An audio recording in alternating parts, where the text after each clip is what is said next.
परमात्मा श्री राधा कृष्ण के चरणारविंदों में शतकोटि नमन बंदन। मित्रों को, जिज्ञासुओं को, धर्म प्रेमियों को, ज्योतिष विज्ञान प्रेमियों को हर हर महादेव, बम बम भोले, नमः शिवाय। मित्रों, नवांश पर आज बात करनी है। D09 जन्म कुंडली शरीर का अस्तित्व है। चंद्र कुंडली विचारों का घर है, मानसिक स्तर है चंद्र कुंडली। नवांश कुंडली छुपी हुई शक्ति, पावर या भाग्य है। किए गए प्रयासों के परिणाम का, जिस कार्य को करने के लिए आपने जो प्रयास किए हैं उनका वस्तुतः फल आपको मिलेगा या नहीं मिलेगा, ये निर्णय नवांश कुंडली करेगी। कर्म का सिद्धांत कहता है कि जन्म कुंडली संचित कर्मों का प्रस्तुतिकरण है और नवांश प्रारब्ध है, अर्थात कुल किए हुए कर्मों का वो भाग जिनका आप इस जीवन में सामना करते हैं, जो आपको प्राप्त होते हैं, अच्छे या बुरे। नवांश 3 प्रकार का होता है। एक देव नवांश होता है, एक नर नवांश होता है और एक राक्षस नवांश होता है। नवांश के जो अधिदेवता हैं वो 3 होते हैं, देव, नर और राक्षस। जो ग्रह नवांश कुंडली में चर नवांश में स्थित होते हैं, यानी चर राशि में, याद कर लें इनको, बड़ा महत्वपूर्ण सूत्र है नवांश कुंडली को देखने के लिए, कि जो ग्रह नवांश कुंडली में चर राशि में स्थित होते हैं वो देव नवांश में कहलाते हैं, और जो ग्रह नवांश कुंडली में स्थिर राशि में होते वो ग्रह नर नवांश में कहलाते हैं, नर कहलाते हैं। और जो ग्रह द्विस्वभाव राशि में होते हैं नवांश कुंडली में, वो ग्रह राक्षस नवांश में कहलाते हैं।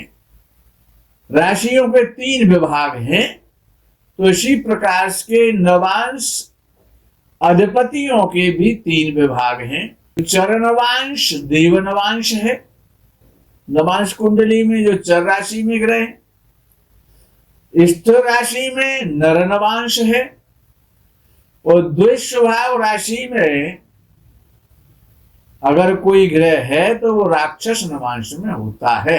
अब जिस व्यक्ति का जिस नवांश में जन्म हुआ हो, अब किसी का मेष नवांश है, नवांश कुंडली का मेष लगन है, तो वो चर नवांश हो गया, तो यानी कि वो देव नवांश कहलाएगा, देव नवांश में जन्म हुआ है। और किसी का जन्म वृश्चिक राशि में हुआ है, तो वृश्चिक राशि स्थिर राशि है, तो वो नर नवांश में उत्पन्न हुआ है। और किसी का जन्म यदि नवांश कुंडली में मिथुन राशि आ गई लग्न की, नवांश कुंडली के लग्न की, तो वो राक्षस नवांश कहलाएगा। तो देव नवांश में जिनका जन्म होता है, उन देव नवांश में जो ग्रह स्थित होते हैं वो शांत होते हैं, और ऐसा व्यक्ति धर्मनिष्ठ होता है, धार्मिक प्रवृत्ति का, प्रकृति का होता है। नर नवांश जो मनुष्य नवांश में आता है, देव के बाद इसका नंबर आता है, जो कि नवांश में, अगर नर नवांश में किसी का जन्म हुआ है, स्थिर नवांश में, तो ऐसा व्यक्ति व्यवहारिक होता है और सज्जन होता है और शिष्टाचारयुक्त होता है।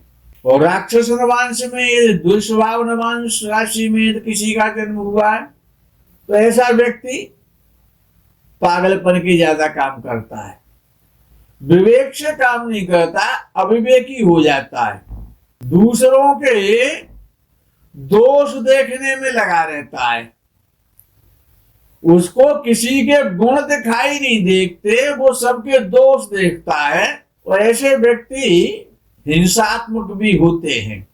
जहां पर हम नवांश कुंडली की बात करते हैं, D01 की, सॉरी D09 की, तो उसमें कुछ नियम दिए पाराशर जी ने कि D9 में उच्च ग्रह, अगर उच्च राशि का कोई ग्रह नवांश कुंडली में है, कोई सा भी हो सकता है उच्च राशि का, तो वो सबसे अच्छा माना जाता है, सबसे बेस्ट ग्रह माना जाता है उच्च राशि का ग्रह।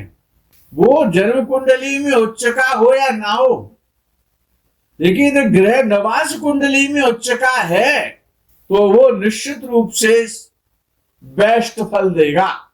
और जो ग्रह नवांश कुंडली में उच्च का है, उच्च राशि में है, तो ऋषि महर्षि पाराशर जी ने ऐसा कहा है, वो ग्रह भले ही जन्म कुंडली में नीच राशि का क्यों ना हो, यदि वो ग्रह नवांश कुंडली में उच्च का है तो वो उच्च का फल देगा। बड़ा महत्वपूर्ण विषय है ये। और नवांश कुंडली में यदि कोई ग्रह नीच राशि का हो जाए और जन्म कुंडली में भले ही वो उच्च राशि का हो, तो याद रखना वो ग्रह नीच राशि का फल देगा। यानी कि दोनों चीज अपोजिट हैं। जन्म कुंडली का नीच का ग्रह नवांश कुंडली में उच्च का हो तो वो अच्छा श्रेष्ठ फल देगा, उच्च राशि का फल करेगा, वो नीच का नहीं रहेगा, अच्छा फल करेगा। और नवांश कुंडली में अगर कोई ग्रह नीच राशि का हो और जन्म कुंडली में वो ग्रह उच्च राशि का ही क्यों ना हो, लेकिन वो शुभ फल नहीं करेगा, अशुभ फल ही करेगा। तीसरा नंबर आता है वर्गोत्तम ग्रह का। मैं आपको सिर्फ इतना समझाना चाहता हूं कि नवांश कुंडली को देखना सीखो। नवांश कुंडली कैसे देखी जाती है, उसका मतलब क्या है नवांश कुंडली का। जो ग्रह वर्गोत्तम होता है वो सबसे अधिक बली माना जाता है। वर्गोत्तम हो जाए कोई ग्रह, और जो ग्रह वर्गोत्तम हो जाता है वो उच्च के समान फल देता है, यश देता है, नाम रोशन कराता है, प्रसिद्धि देता है, धन देता है, सब कुछ देने में सामर्थ्य है जो ग्रह वर्गोत्तम नवांश में हो गया। वैसे विद्वानों ने तो यहां तक कहा है कि नीच वर्गोत्तम ग्रह भी, अर्थात जन्म कुंडली में भी नीच का है और नवांश कुंडली में भी उसी राशि में नीच का रहा, यानी वर्गोत्तम हो गया। तो कहते हैं कि ऐसा ग्रह भी धन समृद्धि संपत्ति यश प्रदान कर देता है। लेकिन ये बात, एक कथन कुछ डाउटफुल लगता है। इतना तो हो सकता है हमारी समझ से कि वो ग्रह नीच का फल ना दे, न्यूट्रल हो जाए, शुभ तो नहीं दे सकता है। लेकिन विद्वानों ने तो कहा है, इस पर परीक्षण करना आवश्यक है कि जब उस नीच वर्गोत्तम ग्रह की दशा आई, अंतर्दशा, महदशा या प्रत्यंतर दशा, तब उसने कैसा फल किया, ये बड़ा विचारणीय विषय है। यदि किसी के पास ये अनुभव है तो हम चाहते हैं वो कमेंट के माध्यम से शेयर करें। स्वराशि में यदि कोई नवांश कुंडली में ग्रह स्थित होता है, मित्र राशि में हो, स्वराशि में हो, तो वो ग्रह बली माना जाता है। बली है, शक्तिशाली है, बलवान है।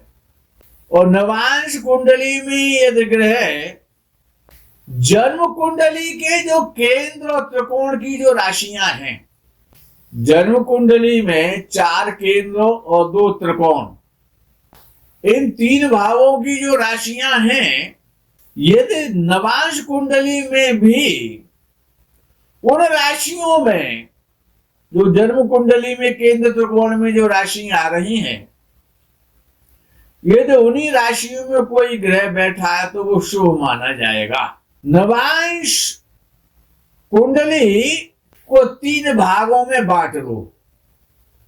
तीन भाग कौन से? एक तो स्थिर राशि का, एक चर राशि का और एक दुष्स्वभाव राशि का। राशियां तीन प्रकार की हैं।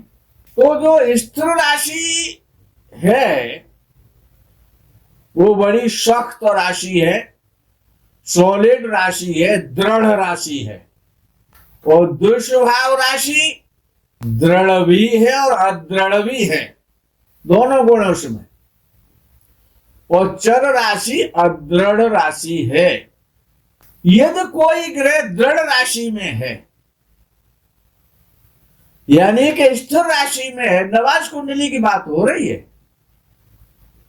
यदि कोई ग्रह नवांश कुंडली में स्थिर राशि यानी दृढ़ राशि में है, जो कि चलायमान नहीं हो सकता, वो प्रारब्ध को भी नहीं बदल सकता है, अपने स्वभाव को नहीं बदल सकता है, वो स्थिर हो गया। और दुष्स्वभाव राशि में यानी दृढ़ और अदृढ़ राशि में यदि कोई ग्रह नवांश कुंडली में है तो उसके परिणामों को प्रयासों से बदला जा सकता है। और यदि कोई ग्रह नवांश कुंडली में चर राशि यानी अदृढ़ राशि में है तो उस ग्रह को बड़ी आसानी से, सरलता के साथ उसके शुभ और अशुभ प्रभाव को किसी भी डायरेक्शन में बदला जा सकता है उपायों से। मित्रों, आज के प्रकरण में नवांश कुंडली की इतनी व्याख्या पर्याप्त है। आगे के प्रकरण में नवांश कुंडली के किस भाव से क्या देखना है, जैसे जन्म कुंडली के भाव तो आपको पता है कि किस भाव से क्या देखा जाता है, 12 भावों से आपको पता है।